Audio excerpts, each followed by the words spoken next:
You're listening to the N2K Space Network.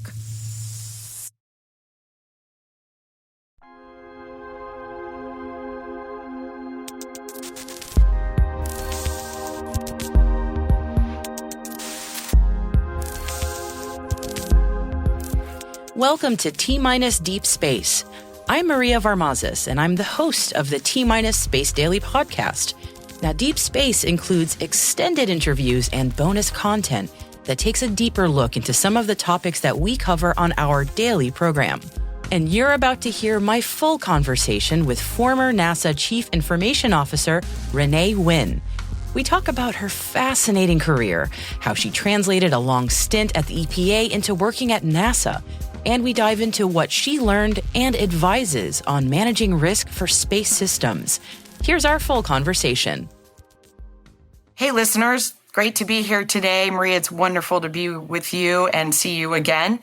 And so I'm Renee Wynn, and I am the former Chief Information Officer at NASA. And almost exactly to this day, I retired from the United States federal government after a 30-year career, and my last stint was NASA. Oh, and congratulations. Thank you. I know, 3 years I made it, and I'm having a blast in this, what I call my preferment stage of life. I am doing what I prefer to do. I'm not very good at no because really fun stuff comes my way. And my focus now is all about helping others be successful. Now, people, as the former CIO of NASA, I'm sure a few folks at NASA believed that my job was to make their lives miserable as we put into place cybersecurity. But honestly, I was really about their success, which included protecting them from cybersecurity attacks. But a common question that I get asked is, how does somebody who effectively grew up many life's milestones were at EPA, and I was there for 25 years, and I worked in the program. I worked in the Superfund program, specifically focused on the cleanup of federal facilities, properties. These are highly toxic properties owned and operated by the United States federal government. And I even worked on, age showing here, 5 rounds of the base closure. And that was intended to match up cleanup or no cleanup with economic reuse of those areas impacted by closing bases. And so I worked very closely on land reuse issues aligned with cleanup. Folks know a few of these. Fort Ord out in California, which is now California, is coast-to-coast development. You have Vieques, which is now a place where you can go rent kayaks and go on night tours and see glowworms and all that kind of good stuff there. And those are all former bases that have been reused for economic redevelopment. And it was great to be part of that. I learned a ton about balancing, I would say, taxpayer money with cleanup purpose. And in fact, I went to NASA, right? And at the Ames, they have the big dirigible there, and I worked on that because there was a lot of PCB contamination in it, and NASA wanted to put a child care center in that one, and we said no. Then we said no. And on one of my first visits to Ames, the first thing I did was, where is your child daycare center? And I saw it over there, and the dirigible was way off in the distance. I said, yeah, that's great. I'm happy to see that. So I was doing a follow-up inspection while a NASA employee. From all that EPA experience to being the CIO at NASA, I love a non-traditional journey because I'm on one of myself as well. So I relate. How did you make that happen? How did you get there? So an odd thing, my first answer is usually, well, I had really good data on how we're treating this planet. And so I need to figure a way off. I needed to find wine and chocolate somewhere else. And NASA was an obvious choice.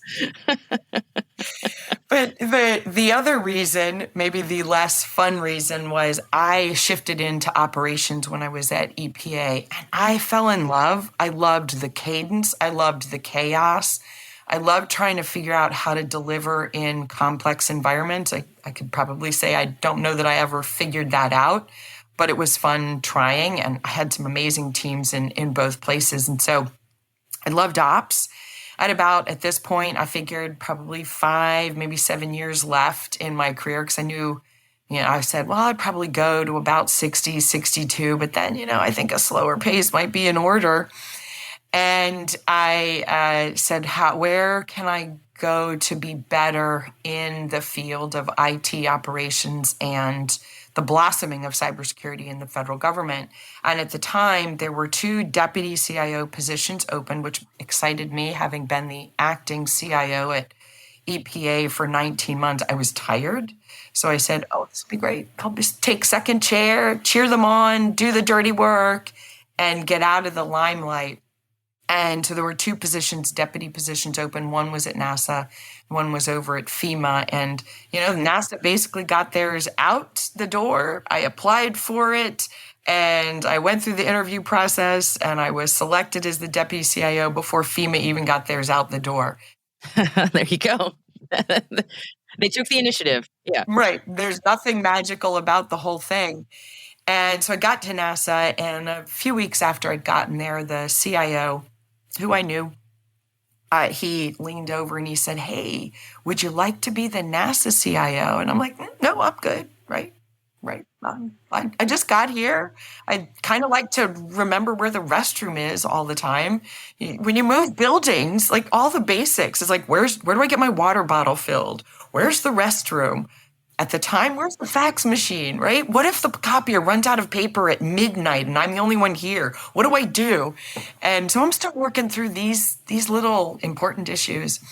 And I did laugh. I'm like, no, it's okay. I'm good. I like this job. I don't even know this job, but I like it. And he's like, no. We would like you to seriously consider that. Okay. So yeah. So he didn't want it, or they didn't want it. They see that. Well, fair, right? I left out an important part is Larry was getting ready to retire. And I had known that. He moved up his retirement date. And I was like, I knew that after we had chatted a couple of times, and then during the hiring process, we didn't talk because we didn't want to do anything to mar the process. And he had mentioned to me that he was, in that range of retiring. So when I got there, he apparently in between times moved up his date. And, I went and I thought about it. I said, well, why don't I actually meet all the people who were my bosses? At this point, I still had met some of the key folks. And their response was, that's a great idea. This is NASA. And I'm like, why is talking to who could be your boss a great idea? That's a logical idea. So I laughed about it. And so I went up and met with some of the team that I hadn't met yet. And, we chatted and all that. And when I walked out, Maria, my thought was, you know what? I figured out how to find a job in the United States federal government. I left one agency that I'd been with for 25 years.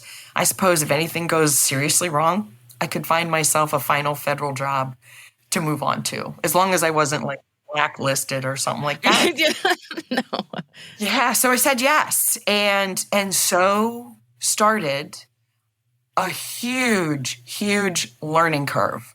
Like, how do you move environmental policy, operations for a domestic agency to global and off the globe operations? What did you know about space before you joined NASA? Were you a nerd for space at all, or just an enthusiast? Zero. Yeah. And I even avoided it, right? There's going to be people that hear this. They're going to be like, oh my gosh, how could she? I love that. I think that's great. Yeah. Right. My dad worked for NASA. My dad was a metallurgist. He had his PhD in metal. I was in probably grade school at the time, or maybe middle school at the time when he got that. I was like, what the heck is that, right? My mom, on the other hand, had the cool job. She was covert operations for the United States government. Who wouldn't focus, right? You can explain that one to other kids, but metallurgy is a little harder.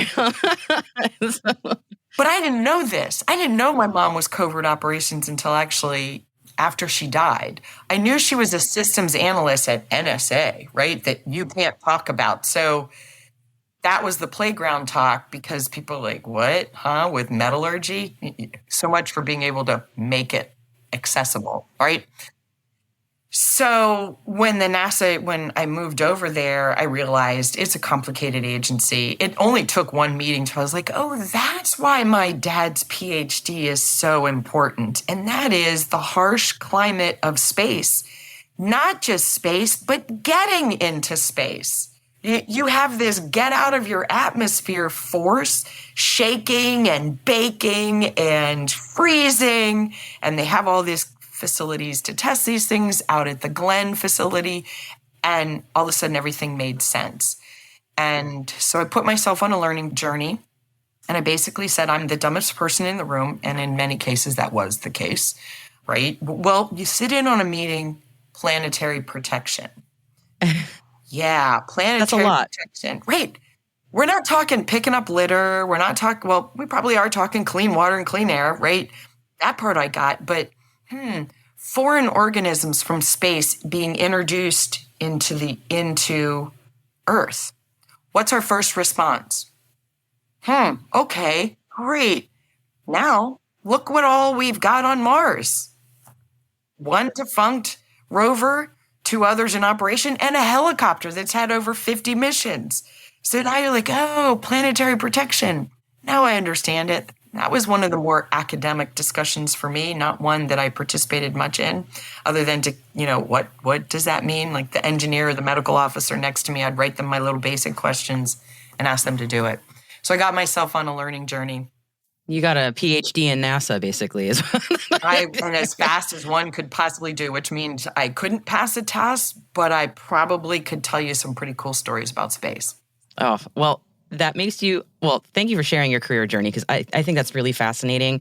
And I think it's important for people to know that you don't have to have a traditional, like, hey, I graduated in this space-related thing and I did a space career and that's how I got to NASA, or whatever your path wants to be. Paths can be really, really much more interesting than that. So thank you for sharing that. So given your background, what you've been doing, I think you are the perfect person to explain why space matters, because I bet you've had to give that pitch so many times to so many people. And I know many of our listeners might have a sense of that, but you have a much more high-level view, I think, than many people might have. Could you indulge me a bit and give me that pitch? Like, why does space matter? Yeah, so let's talk about why space matters, right? So I'm going to dial back a little bit. Let's go back to the 60s and the Apollo era. And I'm doing that because there was a lot of unrest in this country. And when Kennedy, made that moonshot, we're going to put people on the moon before the end of the decade. Remember what was going on down here? Protest the Vietnam War, civil rights movements, equal rights movements were also going around. We always forget to say that one.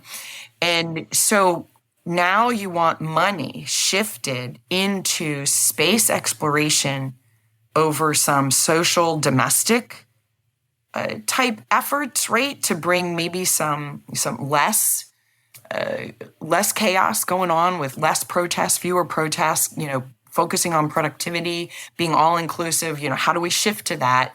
And if we're going to space, how can we do both, right? Well, we actually, as a population in America, are pretty good at doing multitasking. And sometimes multitasking doesn't go well, but for the most part, it does go well when you get the right folks focused on problem solving. We set out for space during a very tumultuous time in the United States. So I wanted that as a backdrop, because here's why space is important. From that day forward, that point forward, where Russia beat us to it, so there's a space race, and there's a bit of that going on again now. Lots of great things have happened. One, there's the economics of space. Let's talk about GPS. How many of us use some kind of mapping for navigation? Our cars come with it. And this is how we safely get from point A to point B. Well, hopefully safely, right? But this is how you get places that you didn't know. Whereas you used to have those paper maps, and it was always safer if you had a navigator, because you're not opening the map up while you're driving. You're pulling over the side of the road so you know where you're still going. Instead, it reads it to you on your watch. Maybe you're looking at the face of your car plate, because those are huge now, the screen, or maybe you're just looking at your phone. So you use it to navigate. Well, those GPSs are used for uncrewed ships, uncrewed other vehicles. That GPS is delivering things left, right, north, and south. So now we've advanced so much that GPS has allowed us to go to autonomous vehicles. in certain industries. GPS helps us with logistics. Things get crowded in our sea lanes, believe it or not, and the GPS can, as well as the navigational capabilities in these ports, pull together to allow more ships to be brought in at closer and safer distances. The same thing we do with airplanes. So now you can squeeze more into an area. So the one thing is the whole GPS invention and what that's meant to economics. Then there's weather, agricultural businesses, soil moisture, big storms coming, the military. How do I do my operations? How can I do my operations? How do I practice my operations in horrific events so that you can practice what could happen in a special program or something like that? And then there's hurricanes, hurricane predictions. This is one of my favorite things to talk about. So the hurricane swath, let's just talk a decade ago, would be, let's say, a foot wide on the weather map. You're just going to have to imagine this. And so that was a decade ago. We get more and more data, more and more models run by high performance computings. Now we're shrinking the prediction of a hurricane. Let's say we get it down from a foot to 6 inches or even 4 inches. In that gap, that shrinkage, so it would be somewhere between 6 inches and 8 inches, those are people that don't have to stop what they're doing to prepare for a hurricane, which is opportunity cost loss and economic losses. They're not closing down. They're not rushing to the gas station. They're not packing up their family, right? So now that swath is much smaller, preparation can be better because now you're in the zone of highly likely, and maybe people will make the decision to leave that zone and that they'll feel as if their preparations are going to be worth something. And that is a huge difference in our hurricane prediction models. And now with greater weather events, and they're harsher, and that, again, preparation saves lives, and it saves the economy because the faster, after you've had a horrific event, climate-oriented, the faster you get to recovery, the faster your economy gets back up. And that's good for people that live there. Then you have the fun stuff, right? Space tourism. You can get a balloon ride to see the horizon curve on that. I like looking at the pictures. I don't need to leave terra firma. I don't mind airplanes, but I don't think I need to go. I've flown at 43,000 feet in the NASA airplane telescope. Actually, it's also the German Space Agency's flying telescope in that. So that's been very cool. That was high. Yeah, it was cool. It was high enough. And now we're getting the internet, which has certainly made a difference in some of the geopolitical events that are happening around the globe, is access to that internet. And access to internet is an economic benefit to anybody on the ground. And so infrastructure is very different in some of the other countries than it is here in the United States. They can skip generations of that. And then the space internet is just going to continue to grow and grow.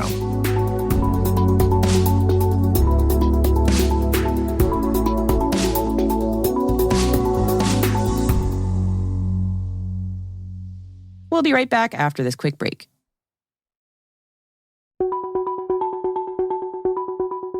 So when we think about these amazing systems in space that we all rely on, what kind of threats are facing these systems? Yeah. So we talked about the really fun stuff, right? So then there's this other part, right? Yeah. I'm going to start with cybersecurity because that's what I got to learn, right? As the CIO of NASA. Cybersecurity is a serious threat to national security and to personal security. So, yeah, satellites can be hacked. So if you're a scientist and you're depending upon satellite data coming down to write your papers or make discoveries or inform your models about space and that, then you need the highest integrity of data and you need that assurance. So you need to assure that. And how do you assure that? And that is you put mitigations in place to protect from a denial of service, a change of data, or other events that can happen in the cybersecurity world. There's spoofing and that, and we've seen some stories on it. But that can happen at the satellite. Now, some of the satellite stuff to do is on the higher end of cost, but since nation states invest in cybersecurity on the offensive side, let's just assume they've invested properly and they can make a difference in those satellites. This is a cool thing, but to me, it's a very scary thing. We can catch satellites now. We've done it. Yeah, it's so wild. Yeah. So if I can catch it to fix it, that means I could probably catch it to do something nefarious. Yeah. Or just deorbit it, right? Just completely just whatever, right? Yeah. Just make your next sci-fi movie about space and cybersecurity. Oh, that's already been done. So, and I'm not going to say anything because I don't want us to get in trouble for endorsements or anything like that. So you have the cybersecurity threats, and those threats are in the uplinks and downlinks, the satellite themselves, as well as your ground systems as well. And frankly, you have insider threat as well, which people always forget to talk about. But we have a recent leak, right, from an insider threat, and the signs, they're harder to detect than outsiders coming in, right? Yes, yep. So you've got that, and you've got space debris with everything, right? We have this awesome piece that happens, but now space debris is getting to be a very serious issue, and it's being talked about a lot across the globe. As more countries are stepping in to have space programs, lots going on in Africa and in the Middle East to do these programs because they can catch rides from SpaceX and other businesses, right? You can make your satellite, and there's several private sector businesses that offer ground systems as a purchasing thing. So now it's the cost of the satellite. What sensors do you want to put on it? What scientific data do you want to put on it or capture with it? And then you create your satellite. So the cost of satellites are going down. They've got the nano satellites, the smaller ones in that. Schools do that. So we're bringing down the cost, which is creating great curiosity, but those things die in space. And the countries are supposed to be responsible for it, but it was easier before. Now we have the problem is growing, and I think pretty soon it's going to be exponential.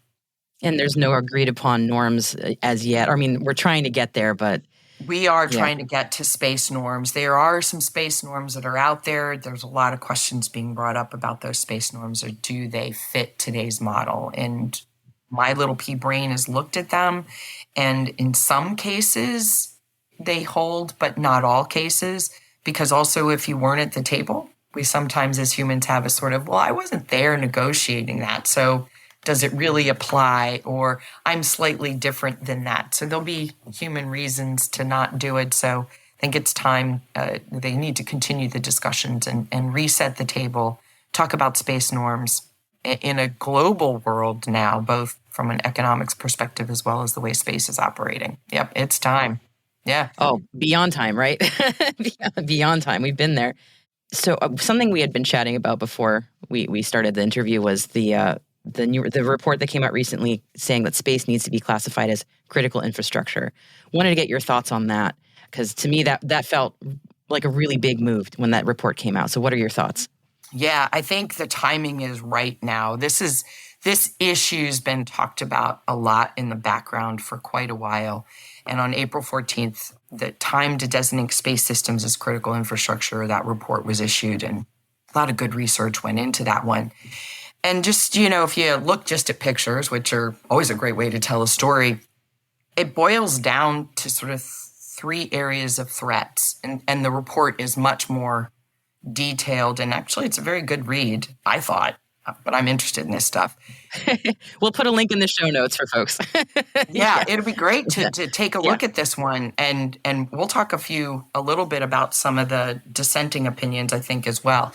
So there's the in-orbit threats, which I've talked a little bit about, from the space debris, cybersecurity threats. But people forget we have humans living in space, right? Right on International Space Station, we've got astronauts. And the astronauts are from U.S. as well as other countries, including Russia. Humans live in space, and when you get space debris, you got to maneuver International Space Station, and those maneuvers happen more and more regularly. And we got it right. It's just not the thing you want to have happen on your watch. But we have to remember that we've got humans up there and we're contemplating space tourism. And that's already started. And the United States, in partnership with lots of other countries, are establishing Gateway, another lab, a space lab.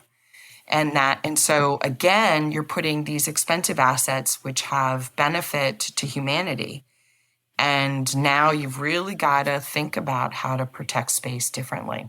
And naming it as critical infrastructure is another way to do that. I already mentioned the uplink and downlink and what can happen with that. And it's a fairly expensive proposition, but, nation states are doing this on a regular basis. And you even have launch threats and just straight collision. Really? Yeah. And things don't go as planned. We've seen that, although we've seen it. We've seen, yeah. And it's a learning event. Everything is a learning event. And you also can have a denial service. Now, a lot of the launch pads are pretty well protected, but people are trying to do these things. And so you've always got to be on alert that even if it hasn't been done, you should assume it can be done. And what are you going to do to mitigate those risks? So naming critical infrastructure, because we talked about different ways space impacts our daily lives, the GPS, the weather, internet, and such.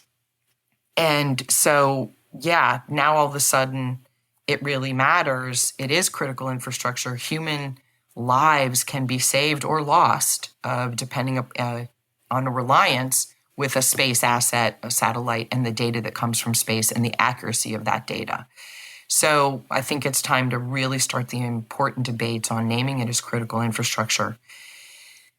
But it's going to be hard because space is part of critical infrastructure for some other elements of critical infrastructure because it does already rely on satellites. And so they've got to debate, do you pull all of it in space systems as one collective or leave it in the already designated critical infrastructures and just capture what is left in that. So those debates go on. And so why name it as critical infrastructure? Because we'll treat it exactly as the name says. It's critical to humanity, and there are real threats. And so we need to be smart about future development and mitigating current risks as best as one can, which is, risk scenario building and things like that, which also creates a lot of economic opportunities, right? People can now walk in and if they love risk, boy, talk about moving into an environment, go into space economy and any number of businesses or the government and any government right across the globe and just be a risk manager. And boy, you're going to have some fun. I love that. And I was just thinking, what a great way to wrap up our interview, too, is just like this pitch for going into working in space and managing risk. It is pretty exciting, honestly. For those of us who enjoy that kind of thing, that is a really great place to be. Space is the place. Renee, thank you so much for walking me through your career, your story, your expertise, and your perspective on why space matters. I really appreciate your time today. Maria, thank you so much. Make it a great one.